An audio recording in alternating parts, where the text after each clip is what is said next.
So in franchising, what candidates are looking at now is they're getting the FDD and they're going right to the item 19s, which is a great way for them to get financial information about the brand and the performance of the brand and the franchise system. But one thing I always warn people is that not all item 19s are the same. And even though like item 7 is the investment level and there's a certain requirement that all franchisors have to follow in disclosing item 7s, and item 19 is pretty much the Wild West, is they can put whatever they want to in there as long as they have the financial backing or the data to support that information. But they may only put in just certain criteria, certain franchise, only franchises or only corporate locations. So I've seen a lot of times where candidates will look at that item 19 and make a decision or a judgment on a brand merely thinking they're comparing apples to apples, when in reality, if they look at the footnotes and they do their due diligence, it may not be apples to apples, it's apples to oranges. So have you seen different variances in item 19s in the industry? And I fully agree with you. Perhaps before rushing to the top flashy number, candidate needs to look at the footnote and see how much representative of the entire chain it needs to be. Mm-hmm. So for example, at Buffalo Wings and Wing, we try to portray about 2/3 of the chain in our item 19 because by any means we don't want to deceive.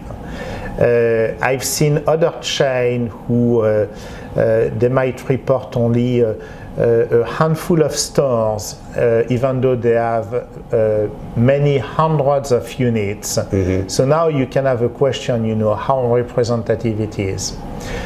Speaking about the interest of an item 19, our company at the beginning did not have one, and that was perhaps one of the most unanswered questions to the prospect, because after, I would say, meeting and greeting, the first question was, how much money can I make? Mm-hmm. And we were not able to answer to that question, so I think that we were losing credibility. There were even worries like, do you have something to hide?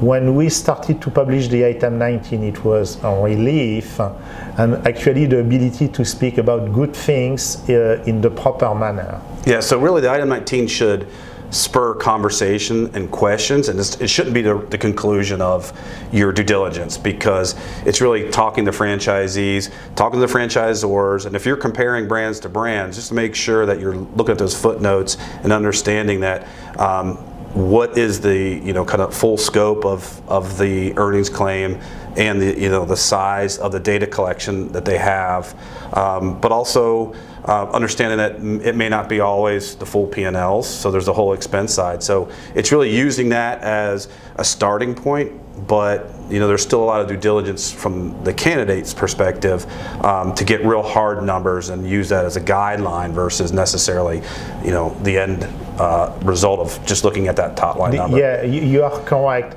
And by the way, for those who are a newcomer in the franchising industry, it's very common practice for existing franchisees to share their P&L.